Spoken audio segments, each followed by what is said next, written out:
নবীজি আল্লাহর পক্ষ থেকে যে কিতাব নিয়ে এসেছেন ওই কিতাবের উপরে বিশ্বাস করার নামই মূলত ঈমান।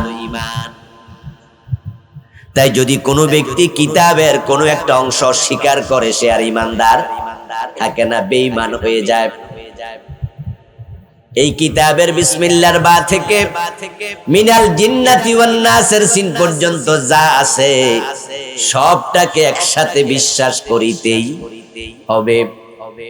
যদি কেউ বলে সব মানি, এক আয়াত মানি না, এক শব্দ মানি না, এক অক্ষর মানি না, আমরা বলবো তুমি মুমিন হতে এখনো পারোই নাই।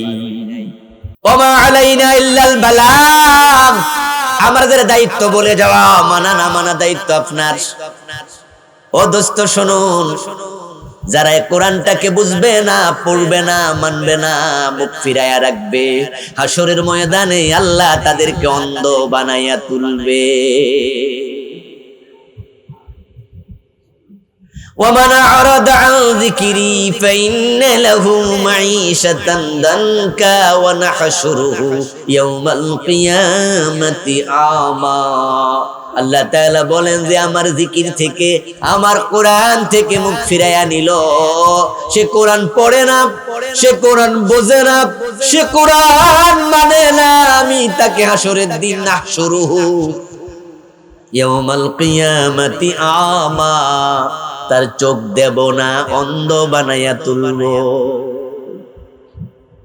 ক্বালা রাব্বি লিমা হাশারতানি আমা ওয়া কাদ কুনতু বাসীরা। সে বলবে আল্লাহ আমারে তুমি অন্ধ কেন বানালে, আমার তো দুনিয়ায় চোখ ছিল। আল্লাহ জবাব কি দেবেন সেটাও আল্লাহ বলে। আমি তখন বলবো ওয়া কাযালিকা তাতকা আয়াতুনা ফানাসিতাহা ওয়া কাযালিকাল ইয়াউমা তুনসা।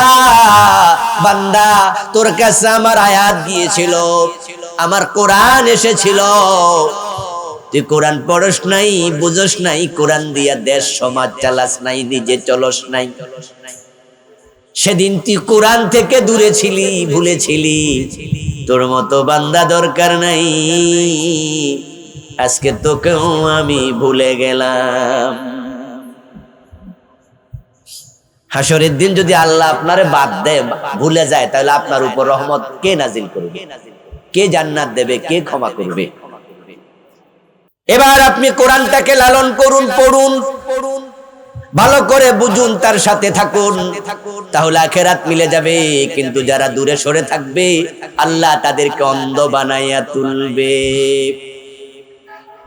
দ্বিতীয় আর একটা শাস্তি আছে, সেটা হলো যারা কোরআন থেকে দূরের বিরুদ্ধে আল্লাহর কাছে মামলা দায়ের করবেন।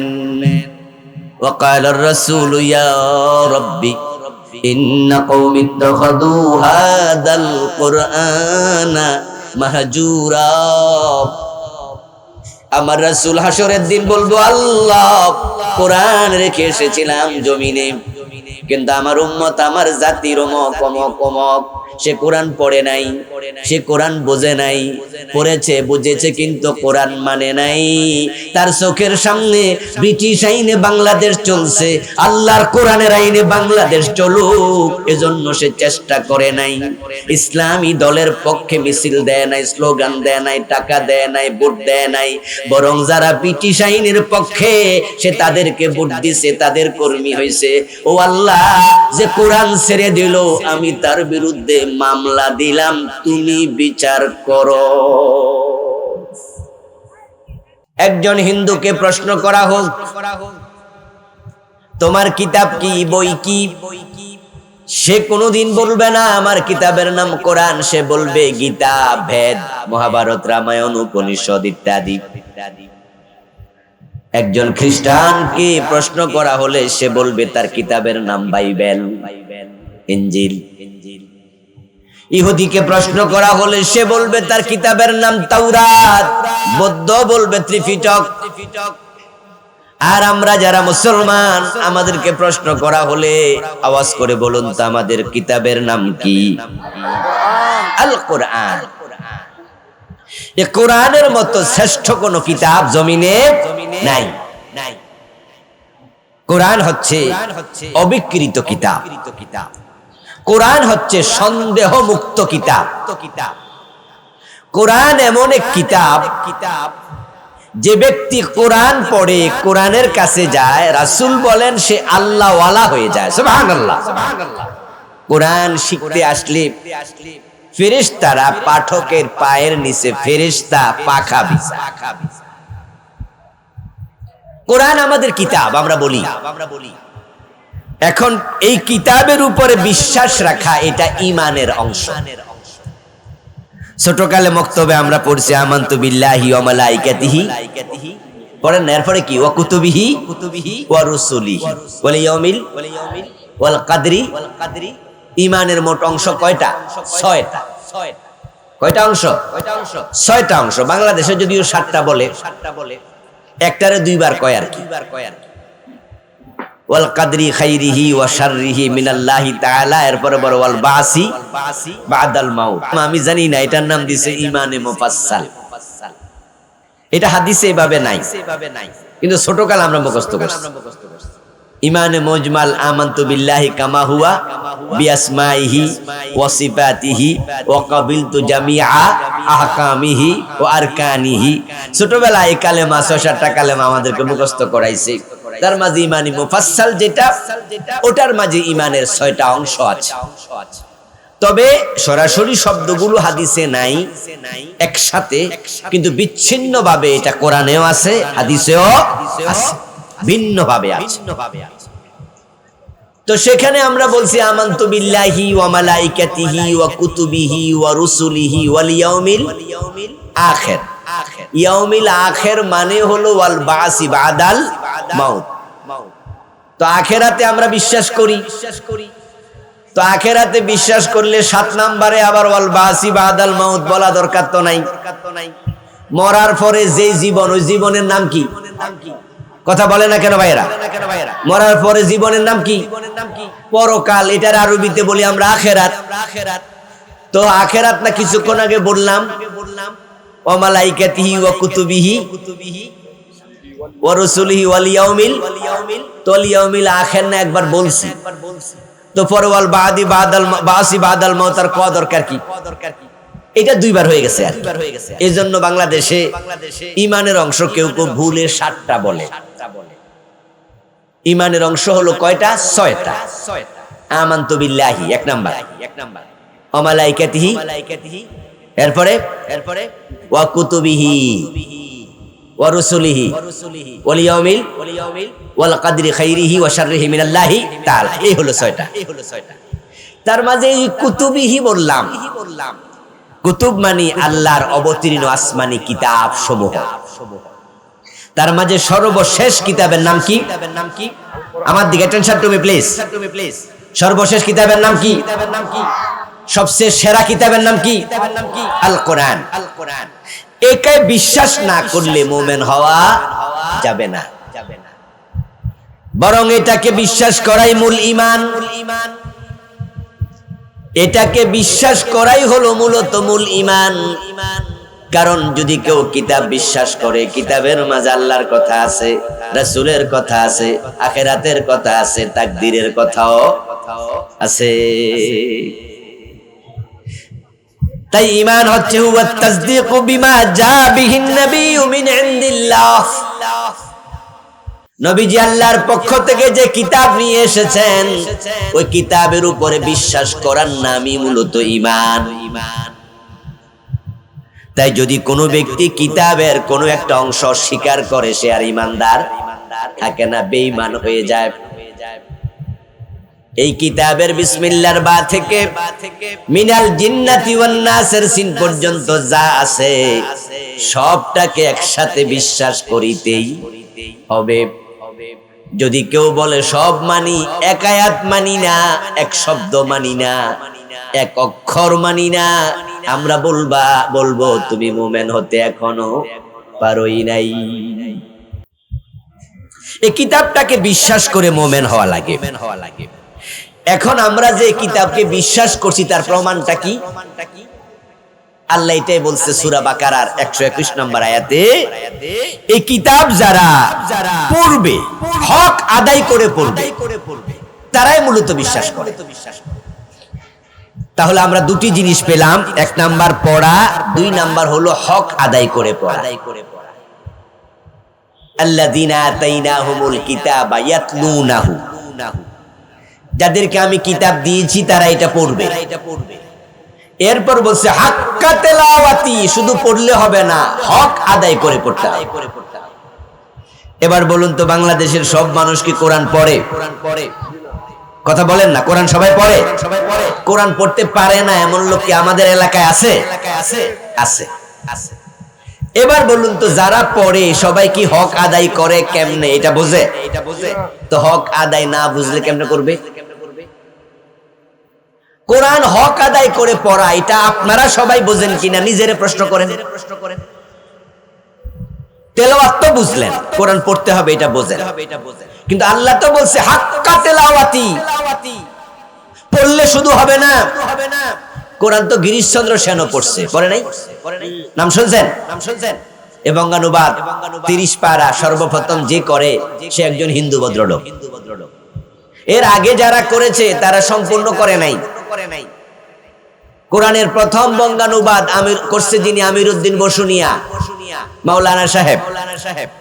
উনার পরে করছে আব্বাসউদ্দিন নঈমুদ্দিন। তারও অনেক পরে, আমিরউদ্দিন বসুনিয়ারও প্রায় 100 বছরের কম বেশি পরে গিরিশচন্দ্র সেন অনুবাদ করছে। কিন্তু বাংলায় বঙ্গানুবাদের কথা আসলে গিরিশচন্দ্রের নাম সবার আগে আমরা কেন বলছি? কারণ আগে যারা করছে তারা করছে কয়েক পারা, আংশিক, আর পুরাটা করছে 1 নাম্বার, উনি ছিলেন গিরিশচন্দ্র সেন। এটা নিয়ে এটা কনফ্লিক্ট অবস্থা তৈরি হয়। কোরআনের বঙ্গানুবাদ কে করছে সর্বপ্রথম? একদল লোক বলে গিরিশচন্দ্র সেন, আরেক দল বলে তথ্য সঠিক নয়, প্রথম বঙ্গানুবাদ করেছে আমিরউদ্দিন বসুনিয়া। তিনি মুসলমান মানুষ, উনারটা কেন বলো না, হিন্দুর কথা বলে কেন? তার সমাধান হচ্ছে আমিরউদ্দিন বসুনিয়া প্রথম অনুবাদক, কিন্তু 30 পারার অনুবাদ তিনি করেন নাই। ঢাকা ইউনিভার্সিটি থেকে আমি কোরআনের বাংলায় যত খেদমত হয়েছে, লিখা, তাফসীর, অনুবাদ, এগুলার উপরে আমি পিএইচডি করেছি। আমার পিএইচডি সাবজেক্টটাই ছিল এটা, যার কারণে এগুলো আমি সন তারিখ সহ আমার নিবন্ধে, প্রবন্ধে, আমার ওই সন্দর্ভে আমি লিখেছি।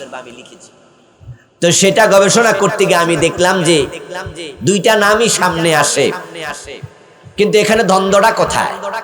পরে সমাধানে দেখলাম যে দ্বন্দ্ব নাই। আসলে আমিরউদ্দিন বসুনিয়া করেছেন আংশিক, আর গিরিশচন্দ্র সেন করেছেন পূর্ণাঙ্গ। এবার আপনারা যারা বোঝেন তারা একটু জবাব দেন। গিরিশচন্দ্র সেন যে কোরআন পড়লো, অনুবাদ করলো, সে কোরআন মানতো তো? মেনেছে? নামাজ পড়তো, রোজা রাখতো। তাহলে কি আর গিরিশচন্দ্র সেন নাম থাকতো? ও মারা যাওয়ার পরে কেউ কি তার জানাজার নামাজ পড়ছে? তাকে কেউ আমরা মুসলিম বলি? তো পড়া কি লাভ হলো? তাহলে বোঝা গেল পড়লে চলবে না, কোরআনে যা আছে তা বুঝে মেনে নিতে হবে। যে বুঝবে, যে মানবে, সে হক আদায় করলো। এখন আপনারা যারা কোরআন পড়েন বোঝেন কয়জনে? বাংলাদেশে হাফেজ আছে কত লক্ষ আমি জানি না, তার কোনো পরিসংখ্যানও আমাদের কাছে নেই। কেউ যদি বলে আন্দাজ করে বলবে এত লাখ হাফেজ বাংলাদেশে আছে, ঠিক আছে। এখন হাফেজদের মাঝে পুরা কোরআন অনুবাদ জানে এমন হাফেজ কয়জন আছে? 100 জনে কয়জন? আমার মনে হয় 100 জনে 10 জন হাফেজও পুরা কোরআন শরীফের অনুবাদ পারে না। বাকি 90% হাফেজ শুধু মুখস্থ পারে। তো কোরআন কি আল্লাহ শুধু তেলাওয়াত করার জন্য নাজিল করছে? বুঝার জন্য করে নাই, মানার জন্য করে নাই। তাহলে কোরআন শুধু পড়লে হবে না, কোরআন অবশ্যই অনুবাদ করে তা বুঝতে হবে। তো যারা কোরআন বোঝে না তারা হক আদায় করছে এটা বলার কোনো সুযোগ নাই। আরে সে তো বোঝেই নাই। আমার ছাত্র ভাইরা, তোমরা এবার কান খাড়া করে শোনো। তোমরা যারা কোরআন মুখস্থ করতেছো, কোরআন বুঝার চেষ্টা দরকার আছে কিনা? হ্যাঁ, সূরা ফাতিহা তোমাদের কাছে তো একবারেই পান্তাবাদ। এটা আমরা সবাই মুখস্থ পারি। এখানে আয়াত আছে 7টা। কিন্তু দুর্ভাগ্যের কথা হলো বাংলাদেশে সূরা ফাতিহা পড়ছে জীবনে কত হাজার বার জানে না হিসাব, দাড়ি সব পাইকা গেছে, 50 বছর নামাজ পড়ে, অথচ সূরা ফাতিহার অর্থ জানে না এমন নামাজি নাই। দুর্ভাগ্য এটা, এটা দুর্ভাগ্য জাতির। এইজন্য হাক্কা তেলাওয়াতি, তেলাওয়াতের হক আছে। তেলাওয়াতের 1 নাম্বার হক বিশুদ্ধ তেলাওয়াত। যারা পড়বে কোরআন তারা বিশুদ্ধ পড়বে, কারণ কোরআন যদি কেউ অশুদ্ধ পড়ে অর্থের বিকৃতি হয়, অর্থ উল্টে যায়। আছে সোয়াদ, পড়ল সিন, নাসরুল্লাহ, আল্লাহর সাহায্য। আর যদি সিন পরে নাসরুন মানে হলো একটা প্রাণী যেটা আকাশে উড়ে বেড়ায়, মরা মুরগি খায়, এটার নাম হলো শকুন, মরা গরু খায়। মরা গরু যেই প্রাণীটা খায় আকাশে উড়ে বেড়ায়, শকুন। শকুনকে আপনারা চিনেন তো? এই শকুনকে আরবিতে লেখে নুন সিন রা। আর যদি সিনের জায়গায় সোয়াদ হয় তখন অর্থ হয় আল্লাহর সাহায্য। আল্লাহর সাহায্য আর শকুন দুইটা কি এক জিনিস না দুই জিনিস? তো আপনি যখন ভুল পড়বেন, আল্লাহ যা বুঝাইতে চাইছে আপনি এটা উল্টায়া দিলেন। সূরা ফাতিহা শুরু আলহামদুলিল্লাহ শব্দ দিয়ে, হামদুন আপনার যে হা আছে, হায়ে হুত্তি, কি নাম? হায়ে হুত্তি। আর যেটা গোল হা এটারে বলে কি? হায়ে হাওয়াস। আমি দেখলাম আমাদের লাকসামের এক বক্তা, ওই যে 5 ওয়াক্ত নামাজও মানে না, ঢোল বাজায়, তবলা বাজায়, আমার মরণকালে ঢোলবাসী বাজাইও, এটা গানওয়ালা আছে না, কালেমা কালামো ভাই, কোনো কিছু দরকার নাই। ও বেটারা দেখলাম ওই দিন ওয়াজ করতেছে ভিডিওতে, এটার নাম কয় হায়ে হুটকি।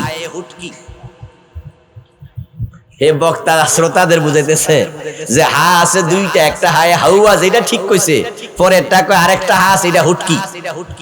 আমি কই শুটকি যে কইছেন আল্লাহ সারাইছে। এই মূর্খগুলো আজকে মুফাসসিরে কোরআন হইছে। যেই হাটা আমরা ঠিক কণ্ঠনালী শক্ত করে উচ্চারণ করি, আলহামদু, এটার অর্থ হলো প্রশংসা। আর যদি আপনি এখানে হাটাকে শক্ত করে না বলে হায় হাওয়াজ বলেন, অর্থ পুরা উল্টে যাবে, অর্থ হলো ব্যর্থতা।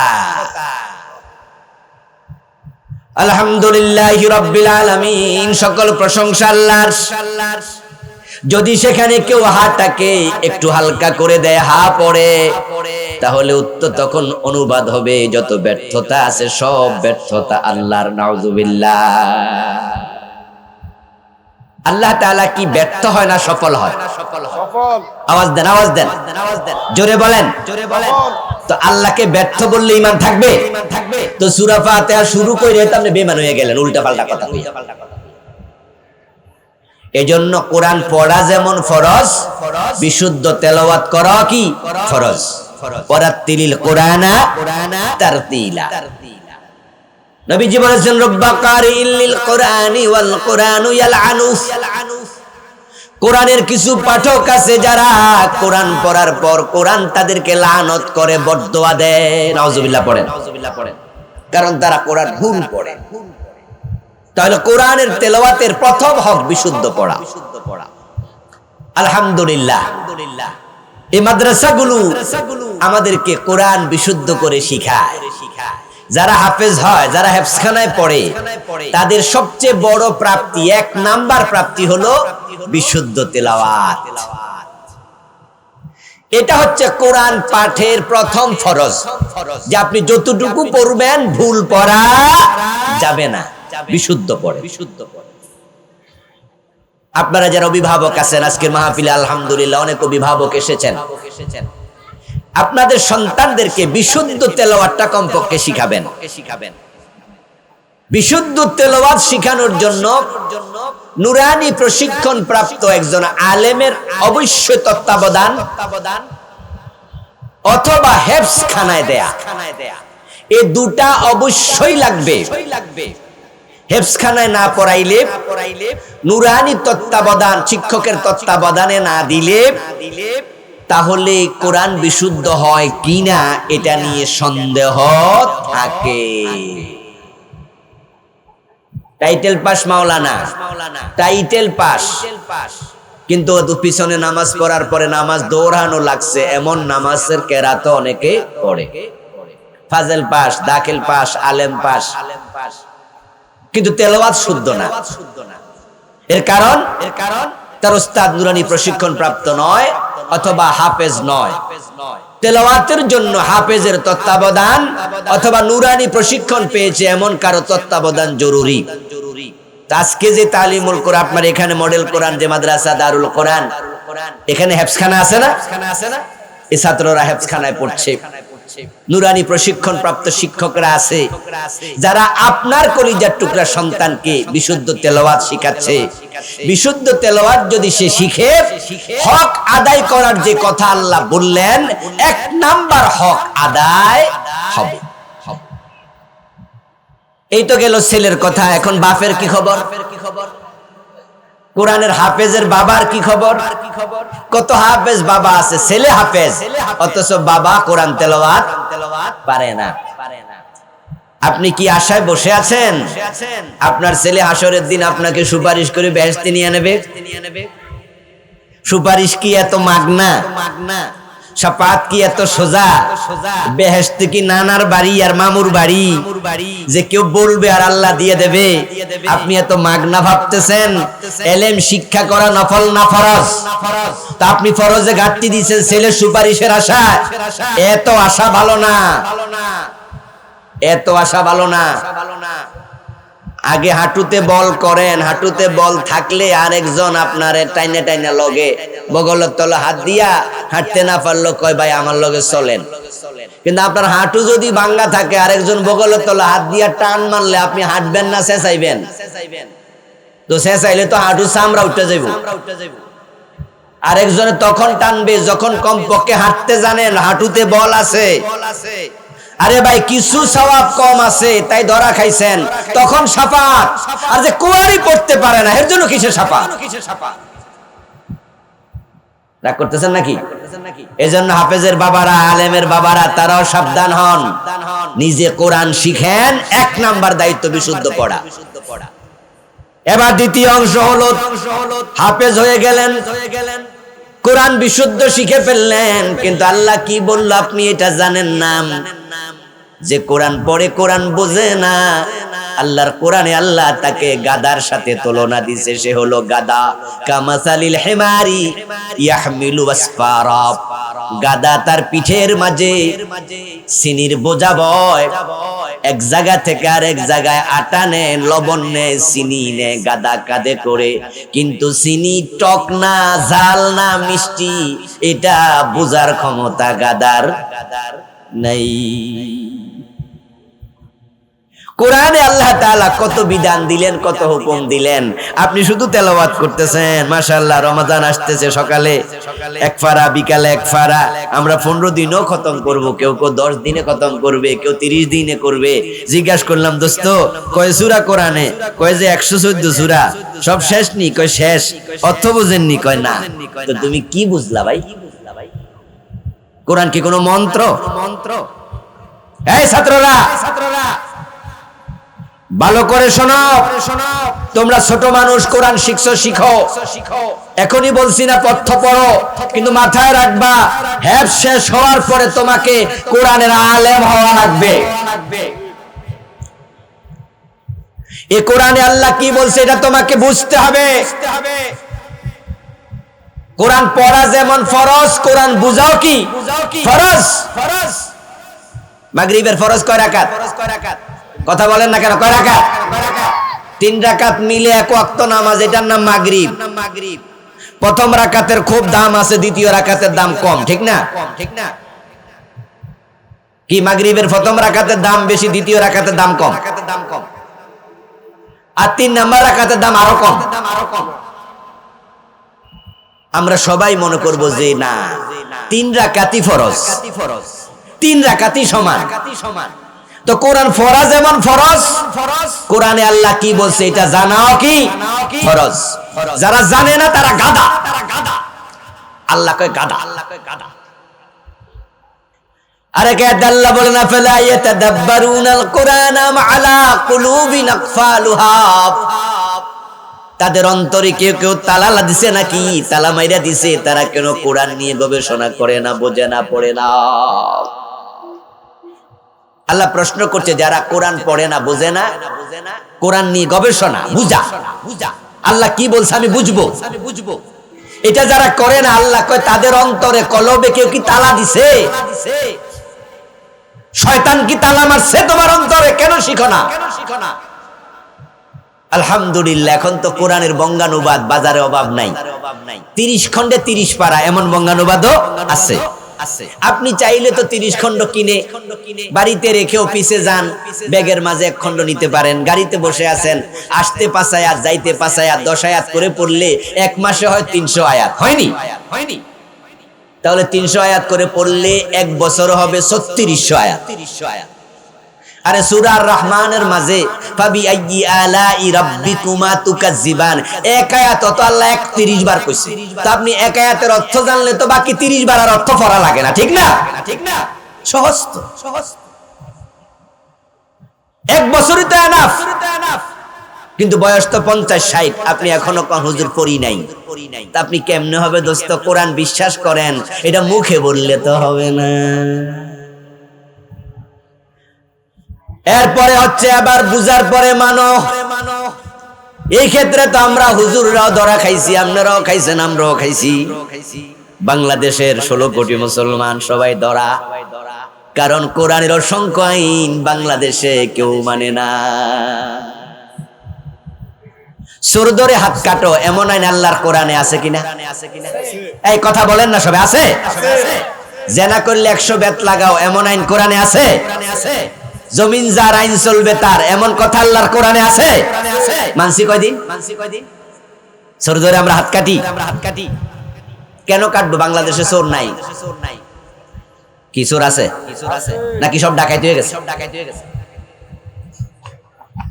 কই না, এখন সবাই প্রমোশন পাইছে, সব চোর এখন ডাকাত হয়ে গেছে। চোর ধরে হাত কাটেন না, জেনা করলে পাথর মারেন না, 100 বেত দেন না, মদ খাইলে 80 বেত লাগান না, আল্লাহর আইনে আল্লাহর দেশ আল্লাহর জমিন চালান না। তো কোরআন পড়লেন, বুঝলেন, মানলেন না, এ পড়ার কোনো দাম নাই। জরুর সেফ। ডাক্তারের কাছে গেছেন, ডাক্তার প্রেসক্রিপশন দিছে, সেখানে সুন্দর করে ডাক্তার লিখে দিছে যে এই করতে হবে, প্যারাসিটামল আনেন 3 বেলা খান। আপনি পড়লেন, বুঝলেন যে খাওয়া লাগবে, কিন্তু খান না, জ্বর যাবে। তো কোরআন সবাই পড়লো, কোরআন মানলো না, এটাকে প্রকৃত অর্থে ঈমান বলে না।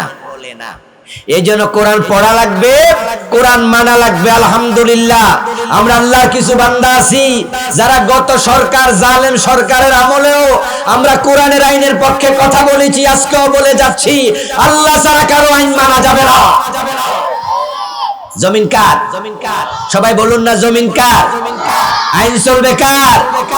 অথচ ব্রিটিশ আইন চলে না, আল্লাহর আইন চলে। কোনটা চলতেছে বাংলাদেশে? তো কোরআন মানা হলো কেমনে? ওমা আলাইনা ইল্লাল বালাগ, আমাদের দায়িত্ব বলে যাওয়া, মানা না মানা দায়িত্ব আপনার। ও দোস্ত শুনুন, যারা কোরআনটাকে বুঝবে না, পড়বে না, মানবে না, মুখ ফিরাইয়া রাখবে, হাসরের ময়দানে আল্লাহ তাদেরকে অন্ধ বানাইয়া তুলবে।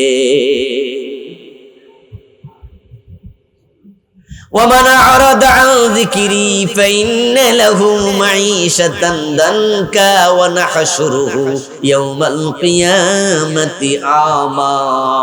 আল্লাহ তাআলা বলেন যে আমার জিকির থেকে, আমার কোরআন থেকে মুখ ফিরাইয়া নিল, সে কোরআন পড়ে না, সে কোরআন বোঝে না, সে কোরআন মানে না, আমি তাকে হাসরের দিন নাহশুরুহু ইয়াউমাল কিয়ামাতি আমা, তার চোখ দেব না, অন্ধ বানাইয়া তুলব।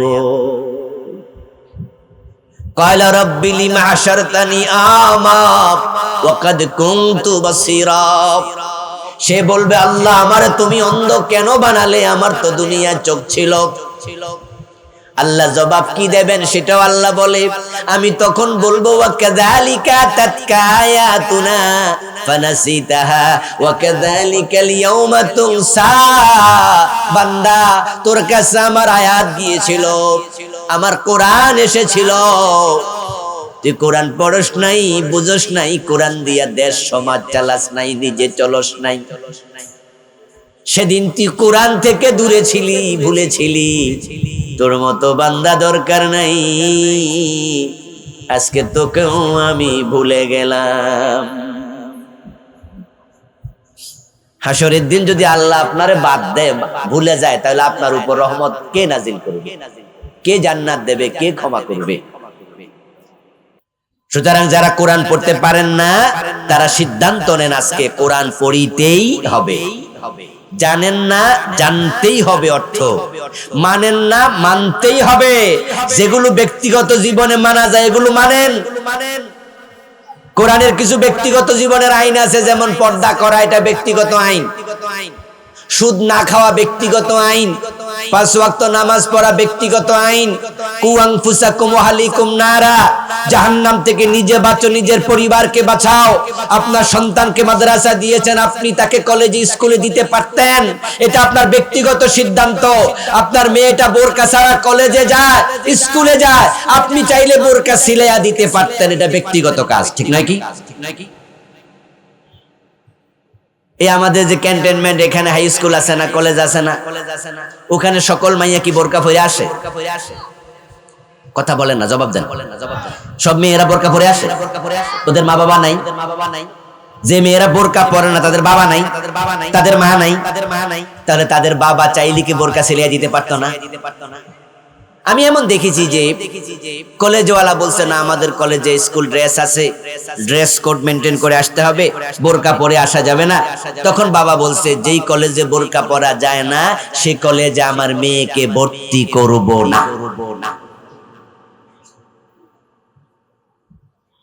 আবার আরেক বাবা আছে যে মাইয়ারে সে ওড়নাও পরে না, বাবা সাথে কইরা কলেজে নেয়, মেয়ে গেঞ্জি গাদ দিয়ে যায়। তো হাসরের ময়দানে এই যে কোরআন আপনি মানেন নাই, যে মেয়ে পর্দা করে না ওই মেয়ের বাবা হয় দায়ুস, যে স্ত্রী পর্দা করে না তার স্বামী হয় দায়ুস, যে বোন পর্দা করে না বড় ভাই হয় দায়ুস। আর হাদিস হচ্ছে দায়ুস জান্নাতে প্রবেশ করতে পারবে না। ধন্যবাদ জানাচ্ছি আপনাদের, যারা আপনি চাইলে স্কুলে দিতে পারতেন, আপনার ছেলেকে আপনি মাদ্রাসায় দিচ্ছেন। আপনি সৌভাগ্যবান বাবা যে আপনার সন্তান যারা বিশেষ করে হেফজখানায় পড়ে, তারা আল্লাহর কোরআনের এক একটা অক্ষর যে প্রতিদিন কতবার পড়ে আপনি হিসাব করতে পারবেন না। এক পৃষ্ঠা মুখস্থ করতে এই এক পৃষ্ঠা টানা সে আধা ঘন্টা পড়ে, 1 ঘন্টা পড়ে, 1.5 ঘন্টা পড়ে। এক একটা অক্ষর 50 বার পড়ে, 100 বার পড়ে, এক একটা শব্দ। তারপরে সে মুখস্থ করে, তারপরে মুখস্থের পরে ওস্তাদকে শোনায়। ঠিক রাখার জন্য এটার আমুকটা আছে, সাতসবক আছে, এটা আবার সবিনা শোনায়। তারপরে ধরে রাখার জন্য এটা পড়তে থাকবে। হাফেজ যখন হবে তখন তার বয়স মাত্র 12-13। এখানে পিচ্ছি পিচ্ছি অনেকটি পাবেন যারা 8 বছর বয়সে হাফেজ হয়ে গেছে, 9 বছর 10 বছরে মোষ ওঠে নাই। প্রতি অক্ষরে 10 নেকি, প্রতি অক্ষরে 10 নেকি, কত হাজার বার পড়তেছে। অথচ ছোট মানুষ আমল নামা খোলে নাই, ফেরেশতা এখনো তার আমল নামায় কলম বসায় নাই। তার কলম হবে তখন, বালেগ হবে যখন। হাদিস হচ্ছে রুফি আল কালামু আন সালাসিন আসসাবি হাত্তা ইয়াহতালিমা। পিচ্ছি যারা থাকে, না বালেগ থাকে, ফেরেশতা কলম তুলে রাখে, কিচ্ছু লেখে না, কিন্তু নেক আমল আল্লাহ বরবাদ করে না। কোরআনে আল্লাহ তাআলা বলছে, ইন্নাল্লাহা লা ইউদিউ আজরাল মুহসিনিন। আল্লাহ কখনো কারো আমল বাদ দেয় না। তাহলে পিচ্ছি যে পড়লো প্রতি অক্ষরে 10 নেকি, এর তো আমল নামা বন্ধ, তার আমল যাবে কোথায়?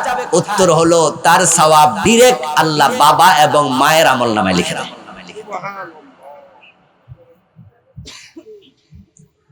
সন্তানদের মাদ্রাসা দিয়েছেন, আলহামদুলিল্লাহ পড়েন।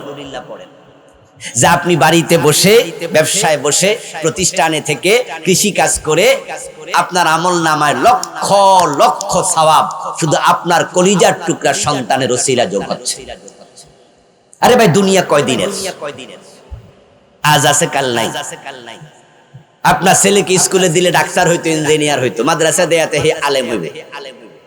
অন্যরা গর্ব করে বলে আমার ছেলে কিন্তু ঢাকা মেডিকেলে টিকছে, আরেকজন বলবে বুয়েটে টিকছে। আপনি তখন বুক ফুলায় বলেন যে আমার ছেলে কোরআনের হাফেজ হইছে, আমার ছেলে তামিরি মিল্লাতে পড়ে, সরসিনায় পড়ে। বরং তার হচ্ছে দুনিয়া নিয়ে গর্ব, আর আপনি দুনিয়া আখেরাত দুইটা নিয়ে গর্ব। কারণ যারা মাদ্রাসায় পড়ে তারা ঠকে না, তাদেরকে আল্লাহ খাওয়ায়, তাদেরও রিজিকের ব্যবস্থা আছে। এখন আলেম ওলামাদেরকেও বিভিন্ন জায়গায় হেলিকপ্টারে করে মানুষ নিয়ে যায়, নেয় না, লাইন ধরে দাঁড়ায় থাকে। রিজিক সম্মানের অভাব নাই, আর সাথে আখেরাত।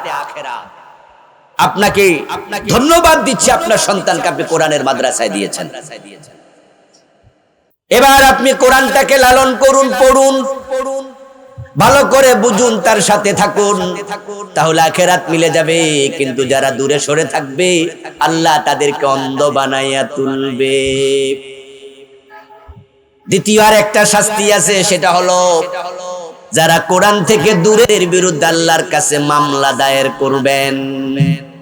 وقال الرسول يا ربي إن قوم اتخذوا هذا القرآن مهجورا। আমার রাসূল হাসরের দিন বলবো, আল্লাহ কোরআন রেখে এসেছিলাম জমিনে, কিন্তু আমার উম্মত, আমার জাতির অমক সে কোরআন পড়ে নাই, সে কোরআন বোঝে নাই, পড়েছে বুঝেছে কিন্তু কোরআন মানে নাই। তার চোখের সামনে ব্রিটিশ আইনে বাংলাদেশ চলছে, আল্লাহর কোরআনের আইনে বাংলাদেশ চলুক, এজন্য সে চেষ্টা করে নাই। ইসলামী দলের পক্ষে মিছিল দেয় নাই, স্লোগান দেয় নাই, টাকা দেয় নাই, ভোট দেয় নাই, বরং যারা ব্রিটিশ আইনের পক্ষে সে তাদেরকে ভোট দিছে, তাদের কর্মী হয়েছে। ও আল্লাহ, যে কোরআন ছেড়ে দিল আমি তার বিরুদ্ধে মামলা দিলাম, তুমি বিচার করো। আমরা কি রাসূলের মামলা খাইতে চাই না সুপারিশ চাই? আপনারা কি চান? শাফাআতের আশা আছে? নবীজির শাফাআত ছাড়া জান্নাত পাওয়া সহজ না কঠিন? তো নবী যদি মামলা দেয় শাফাআত করবে কি? আরে আমাদের এই জাতীয় আর শুনে অনেক ভাইয়েরা মন্তব্য করে, এই হুজুররা শুধুমাত্র ইসলাম ইসলাম কায়েম করো রাষ্ট্রে, কেন নামাজ রোজা পড়লে হয় না? এত কিছু লাগেনি, আর ওই চিনি বাংলাদেশে 54 বছরে। আমরা বলি দোস্ত, হইলি কি না হলো এটা দেখা দরকার নাই। আমি অন্ধ হয়ে উঠতে চাই না, রাসূলের মামলাও খেতে চাই না। আমি কোরআনের আইনের কথা বলি, চোখ নিয়ে হাসরের ময়দানে উঠতে চাই, রাসূলের শাফাআত নিয়ে আল্লাহর জান্নাতেও যেতে চাই। এজন্য আসুন প্রিয় ভাইয়েরা, এই কোরআনের সাথে আমরা চলবো। আর যারা কোরআনকে হক আদায় করে তেলাওয়াত করবেন, আমি হকগুলো বলেছি, 1 নাম্বার শিখা পড়া, 2 নাম্বার বিশুদ্ধ তেলাওয়াত, 3 নাম্বার অর্থ বোঝা, 4 নাম্বার এটা আমল করা। যদি আমরা কোরআনের সাথে এইভাবে সম্পৃক্ত হতে পারি, তাহলে আশা করা যায় কোরআন আমাদের জন্য শাফাআতকারী হবে। নবীজি বলছেন, ইকরাউল কোরআন ফাইন্নাহু ইয়াতি ইয়াউমাল কিয়ামাতি শাফিআন লিআসহাবিহি। কোরআন পড়ো, নিশ্চয় কোরআন কিয়ামতের দিন তোমার জন্য সুপারিশকারী হবে। দারুল কোরআন মডেল মাদ্রাসা আজকের এই চমৎকার মাহফিলের আয়োজন করেছে। আপনারা এই মাদ্রাসাকে ভালোবাসেন বিদায় চলে এসেছেন মাহফিলে। এই মাদ্রাসার প্রতি সব সময় নেক নজর রাখবেন, ওদেরকে বুদ্ধি দিবেন, পরামর্শ দিবেন। মোহতারাম শফিক ভাই আলহামদুলিল্লাহ ইতোমধ্যে একাধিক শাখা করেছে, সবগুলোর সাথে ভালোবাসা রাখবেন। আল্লাহ তুমি তৌফিক